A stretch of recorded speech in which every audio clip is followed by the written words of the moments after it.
Welcome to the 6 Miles to Supper podcast. I'm your host, Kayla Cox, and I've lost over 80 pounds with intermittent fasting 6 days a week, eating whatever I wanted at my meals, taking a cheat day every Sunday, and walking 6 miles a day. And I'm here to help you on your weight loss journey. In today's episode, I want to talk about dealing with criticism on your weight loss journey. Now, in my experience, everyone gets criticized at some point when they're losing weight or before they've, lost weight. They'll get criticized about their weight. I've been criticized for, weighing too much. I've been criticized for, what people perceived as losing too much weight. I've been criticized about intermittent fasting or what I choose to eat. And I think that's a universal thing. So first of all, I just want to encourage you that, you're probably going to get some criticism, but it's okay. You can survive that. And there's one piece of writing that has really helped me deal with criticism, and it's a speech. It's now become known as the Man in the Arena speech by Teddy Roosevelt, and I'm going to read it to you right now. It is not the critic who counts, not the man who points out how the strong man stumbles, or where the doer of deeds could have done them better. The credit belongs to the man who is actually in the arena, whose face is marred by dust and sweat and blood, who strives valiantly, who errs, who comes short again and again, because there is no effort without error and shortcoming, but who does actually strive to do the deeds, who knows great enthusiasms, the great devotions, who spends himself in a worthy cause, who at the best knows in the end the triumph of high achievement, and who at the worst, if he fails, at least fails while daring greatly, so that his place shall never be with those cold and timid souls who neither know victory nor defeat. No one knows your battle. No critic is going to know what you go through day in and day out. Nobody knows your reasons for overeating or the reasons you've gotten overweight in the first place. They just don't. They don't know your life, and you are the one in charge of your life, not them. The critic does not count. And in the weight loss journey, you're going to have lots of times where things are going to just kind of go sideways. Things aren't going to go exactly right. It's probably going to take longer than what you're thinking. You're going to have times where you screw up. You're going to overeat and you're going to think, why did I do that? Or, you're going to gain a little bit of weight and you're going to think, oh man, what's going on? But then also sometimes you're going to have victories, and no matter what you're going through right now, whether you're having victories or you're having defeats, ultimately, all the comments from the peanut gallery just simply shouldn't count. And I know that's hard though, because it can really hurt if you get criticism. It can feel like the end of the world. It can feel really, really painful. I've had to grow a thicker skin from being on YouTube, having put my content out there. It opens me up to criticism in my weight loss journey, which is why I waited. After I had, lost weight, I waited another year almost before I even put the first video on YouTube. And that was because I knew I would start to get criticism. In my weight loss journey, I kept a lot of things to myself. I didn't talk about losing weight. I just kept going. I didn't mention what I was doing unless someone approached me and said, hey, what are you doing to lose weight? Which was actually really rare. And that would be my first tip right now. If you find that you're getting a lot of criticism right now, I would urge you to kind of pause and think back and ask yourself, are you talking about your weight loss journey a lot? What I noticed was, in the past, I would always talk about weight loss, and that just brings up conversation. And people, sometimes people are really insecure about their weight or what they're eating or whatever, and it can cause people to be critical. But instead, when I just stopped talking about it, I noticed people just don't bring it up. I mean, it was very rare that someone actually brought the subject up to me. So that would be my first piece of advice. Just nip it in the bud by just not talking about it. while you're going through it. I found that once I had actually lost the weight, I was more comfortable, kind of bringing it up with people and talking about it. But during the actual losing weight, I really wasn't comfortable yet. But if you do find that you do get a piece of criticism, I would urge you to first consider the source. And I do this no matter what kind of criticism it is. I always consider the source. And I don't take weight loss advice from people who are overweight. I just don't. I don't take YouTube advice from people who have never uploaded a YouTube video. I don't take parenting advice from people who don't have kids. And I don't take money advice from broke people. So consider the source. Ask yourself, this person who's criticizing my weight loss or what I'm eating, why should I listen to them? Are they coming from a place of they actually know what they're talking about and you want to be like them? Or is it, maybe they don't really know. Maybe they don't have a very good perspective on what they're trying to tell you.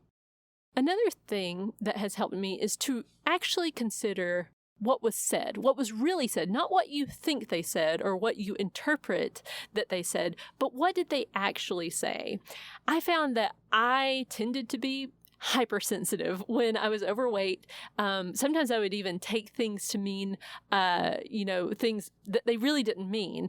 And sometimes it was people's silence that would actually offend me, crazily enough. For example, I had lost about 15 pounds at one point, and I was getting really upset that no one was congratulating me on the weight loss. We would take a picture and I would expect that people would be like, "Oh, wow, you've really lost weight." And no one said anything. And for a while there, it really bothered me. I really thought people were criticizing me by not giving me a compliment. I thought they were withholding that. Like I thought that they had noticed the weight loss, but they were criticizing me in a way by thinking in their minds, "Oh, but you haven't lost enough, so I'm not going to congratulate you yet." And I mean, that's kind of a crazy way to think looking back on it, but that is the way I interpreted it. What I realize now is people really can't tell a lot of times that you've lost weight because they're not always, aware of even that you've gained weight in the first place. They've got their own lives to live. They've got their own things to think about. And they're not carrying around a before and after picture of you.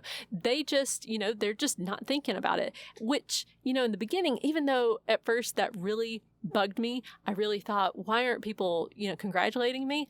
It was a very freeing thing that I realized because I realized, oh, since people aren't really paying attention, then that takes a lot of the pressure away. I don't have to be in a hurry to lose weight. I can just figure this out on my own. I can take my time with it, and I don't have to be in a rush. And that was a major game changer for me. Now, there was another time when I received what felt like criticism at the time, but in hindsight, I question if it was even criticism. Someone introduced me to someone else who had lost weight. Now, at the time, I really hadn't lost any weight, and the way I was introduced to the person was, and they used to be overweight, and I heard it as, you need to talk to this person because they lost weight. So you basically need to learn from them. Now, looking back, I don't think that was what was meant at all. Instead, I took those words that I heard and then filtered it through my brain. And because I was already feeling, self-conscious of my weight, I took it to mean a criticism that probably wasn't meant. So I would encourage you, don't always jump to the conclusion that people are criticizing you. It may be that they don't even mean the thing that you think they mean.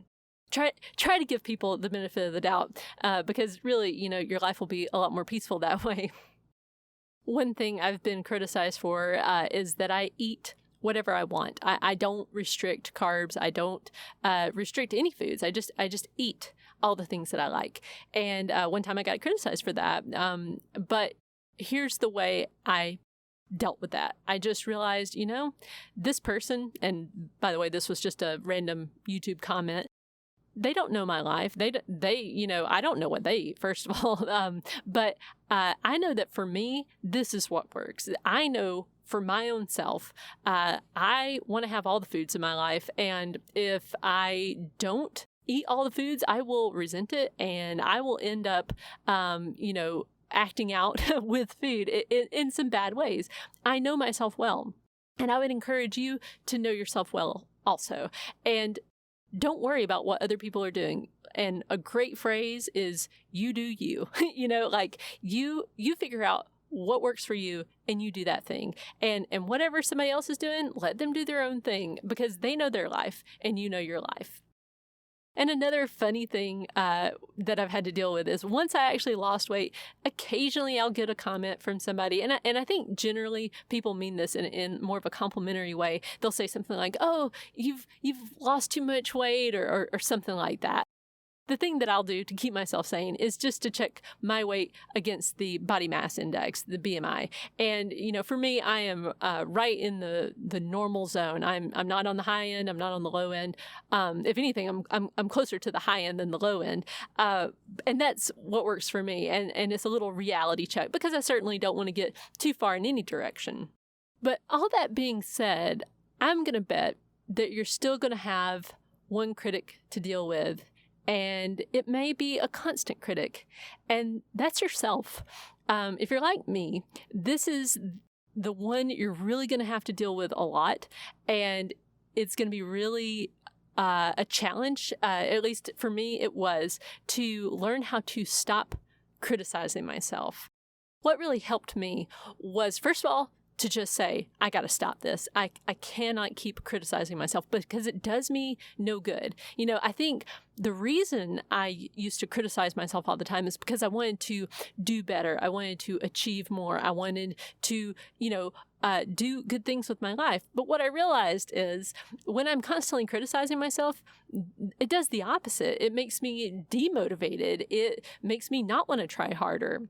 And that's a tough thing to do. And it's hard to just stop doing something. It's better if you can kind of replace it with a different habit. And what worked for me was to try to stop criticizing myself and instead learn about myself. So if I found that I messed up, like maybe I overate, instead of browbeating myself, I would ask myself, like, okay, let's learn from that. Why did you do that? Like, what was going on? What's going through your head right now?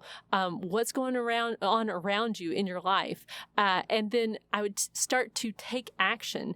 And so I would learn about myself, and I would also learn to encourage myself, because, when you're sitting there, you do have the choice. You can either browbeat yourself or you can encourage yourself. And I've found, if I want to get more accomplished, encouraging myself is the way to do that. The browbeating, the calling myself names or being really negative with myself really just doesn't work for me. But what does work is to encourage myself. Just say, you can do this, you can figure this out. And that constant positive self-talk has made it so that I've been able to lose the weight and keep it off for the long term. I'm going to go ahead and forewarn you, when you first start to do this, it's probably going to feel awkward. It feels weird. If you've normally always talked to yourself in kind of a negative way and been really harsh with yourself, it's going to feel weird to start to be nice to yourself and be encouraging to yourself and being really positive. But in my experience, it has been a game changer. It's made my life much better, much more positive, and just more enjoyable. So I hope that helps you. I hope that it helps to just know that everybody deals with criticism. And if you can learn how to deal with criticism in the weight loss journey, I think you'll find that you can also learn to deal with it in other areas of your life. And I've found that to be the case for sure. So thank you for joining me in this episode, and I'll see you in the next one. Today's episode was brought to you by my book, The Laid Back Guide to Intermittent Fasting, How I Lost Over 80 Pounds and Kept It Off Eating Whatever I Wanted. To get your copy, simply follow the link in the show notes.